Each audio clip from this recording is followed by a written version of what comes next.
Cerita tentang 3 wanita yang hilang, 5 aligator peliharaan seorang pembunuh yang katanya dikasih makan jasad korban, ini terus-terusan digoreng oleh media dan masyarakat sampai nggak tahu lagi yang mana yang fakta, yang mana yang fiktif.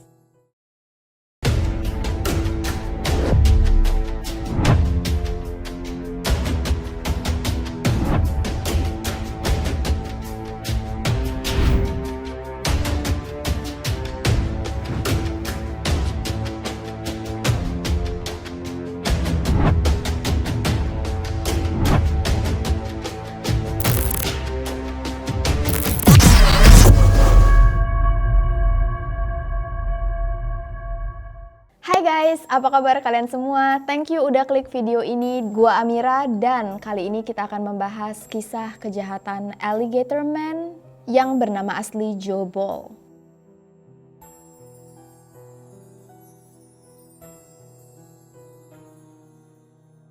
Cerita kali ini berasal dari sebuah kota kecil di Texas yang bernama Elmendorf. Populasi kota ini tuh cuman sekitar 700 orang dan kebanyakan tuh lahan-lahan kosong perkebunan kapas, ada banyak peternakan juga dan rumah-rumah trailer masyarakat. Awalnya, kota ini tuh kota yang cukup miskin. Tapi semuanya berubah saat ada keluarga Ball. Jadi keluarga Ball ini terdiri dari 10 orang. Seorang ayah bernama Francis Ball, ibu yang bernama Elizabeth Ball, dan 8 anak. Keluarga ini merubah perekonomian di Elmendorf karena mereka mengembangkan usaha kapas. Di mana usaha kapas mereka ini membuat Elmendorf mengekspor kapasnya ke seluruh dunia. Dan bisa kalian tebak keluarga ini kaya raya banget.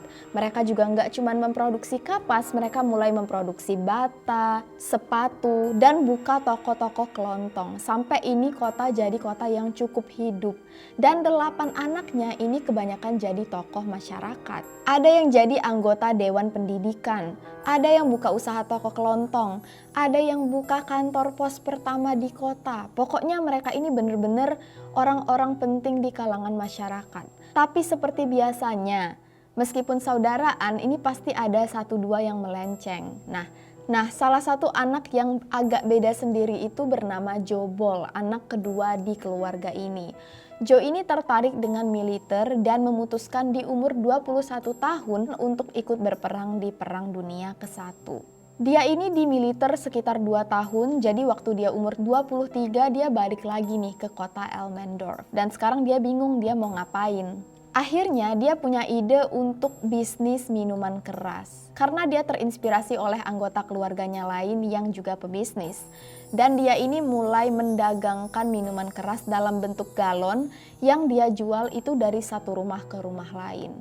Yang ternyata itu sangat sukses. Sampai akhirnya si Joe ini meng-hire asisten yang bernama Clifton Wheeler. Penjualan minuman keras ini semakin laku sampai akhirnya Joe mikir, oh gimana kalau gue bikin bar aja. Jadi akhirnya dia mendirikan sebuah bar yang juga dijadikan tempat mabuk, tempat berjudi, tempat dansa. Pokoknya dia ini berusaha banget menarik perhatian orang-orang supaya mau datang ke barnya. Sampai-sampai di bar dia ini juga dijadikan tempat sabung ayam. Dan ternyata taktik dia ini berfungsi, orang-orang banyak banget yang datang ke barnya.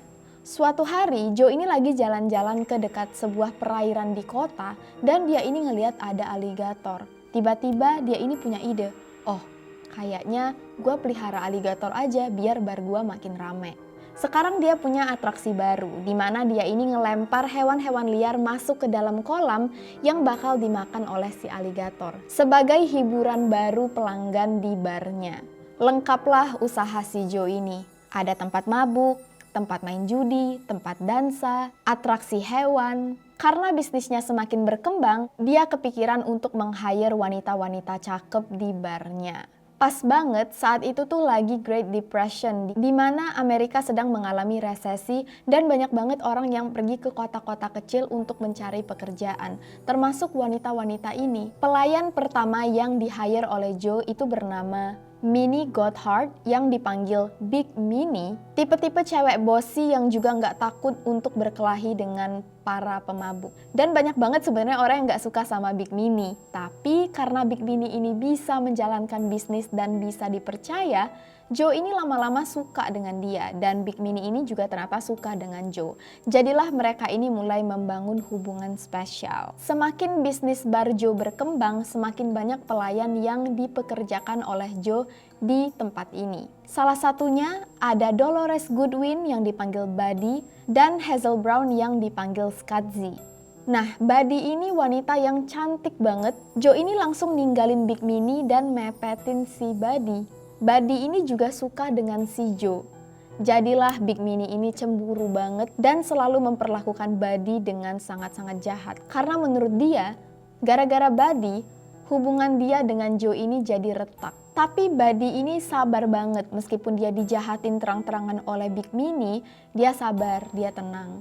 Bahkan Joe juga sering marahin dia, Buddy ini diem aja. Joe sendiri ini tipe laki-laki yang temperamental. Dia ini kalau udah marah, udah deh abis.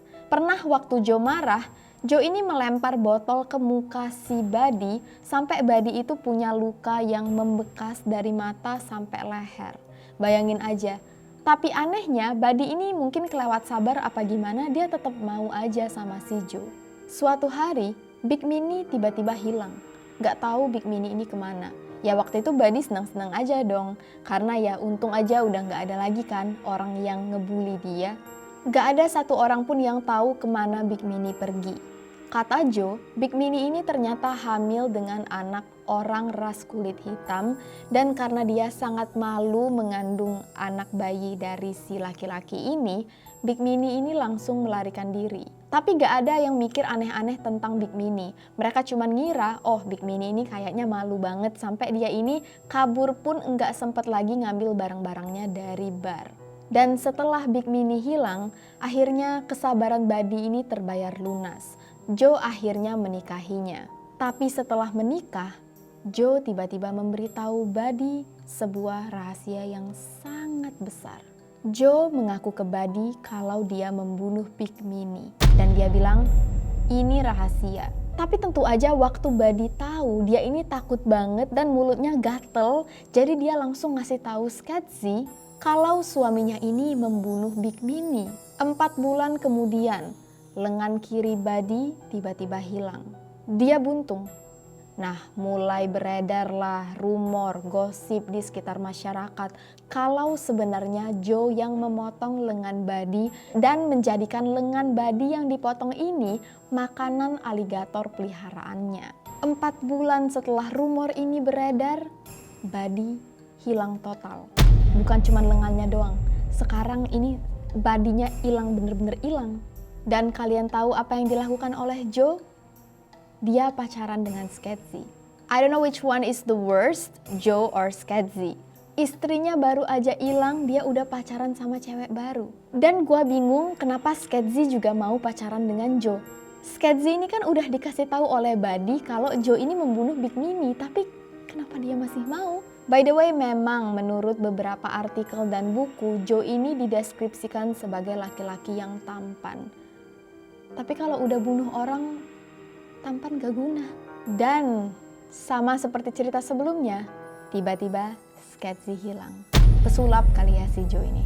Udah mulai banyak tuh rumor tentang 3 wanita yang bekerja di bar Joe ini hilang. Apalagi ada aligator yang sering dikasih makan hewan liar di bar itu. Pokoknya ya, masyarakat mulai berbicara. Sampai akhirnya pada September tahun 1938, ada orang yang melapor ke polisi. Orang ini bersaksi dia melihat drum minuman keras si Joe itu ada di lahan ternaknya dan baunya busuk banget. Jadi mereka curiga nih, jangan-jangan di dalam drum ini ada mayat. Karena sudah ada 2 saksi yang melapor, polisi ini langsung terjun. Tapi ternyata drum yang diduga berisi mayat itu udah nggak ada. Jadi polisi-polisi ini segera datang ke barnya si Joe untuk membawa Joe secara paksa ke kantor polisi untuk diinterogasi. Dan waktu Joe didatangi, dia ini sempat kayak diem sebentar dan bilang, sebelum kita pergi boleh gak gua minum bir dulu biar gua nggak panik. 2 polisi ini memberi izin. Tapi yang gak mereka ketahui, Joe tiba-tiba mengambil pistol dan menembak jantungnya sendiri. Joe Ball tewas di tempat. Setelah Joe bunuh diri, polisi menginterogasi Clifton, asisten yang emang paling lama bekerja dengan Joe. Dan mereka ini langsung nanyain, Clifton, lu tahu apa nih soal kejahatannya si Joe? Dan ternyata Clifton ini langsung memberikan semua informasinya. Clifton ini memang dari dulu takut banget dengan Joe, jadi dia nggak pernah membuka mulut, nggak pernah membuka rahasia Joe. Dia bersaksi di bulan Juni saat Big Mini hilang, dia pergi dengan Joe dan Big Mini ke sebuah area yang sangat terpencil di dekat pantai. Joe dan Big Mini ini berenang, sedangkan Clifton yang nggak mau jadi nyamuk, dia berusaha untuk nggak terlihat, misah sendiri. Sampai akhirnya Joe ini memanggil Clifton untuk dibawakan minuman. Waktu Clifton datang bawa minuman, dia melihat Joe sudah mengarahkan pistolnya ke belakang kepala Mini dari jauh. Joe lalu menembak kepala Mini dan Mini tewas di tempat seketika. Clifton ini langsung kaget dan waktu Joe ngelihat Clifton, dia langsung bilang, "Gua kepaksa bunuh Big Mini, soalnya gua sekarang tuh pacaran sama Buddy, sedangkan Big Mini ini hamil anak gua nggak punya pilihan lain." Alasan yang sangat-sangat nggak masuk akal. Clifton juga dipaksa bantuin Joe untuk memutilasi badan Big Mini, dan Clifton ini katanya nggak punya pilihan lain, jadi dia ya udah mejem aja bantuin motong-motong. Sebelum akhirnya mereka menguburkan bagian-bagian tubuh Big Mini di tempat yang terpisah. Terus polisi nanya, "Lalu di mana Buddy?" Clifton bilang dia nggak tahu soal Buddy, dan polisi langsung berusaha untuk mencari keberadaan Buddy. Ternyata, Buddy ini melarikan diri ke San Diego.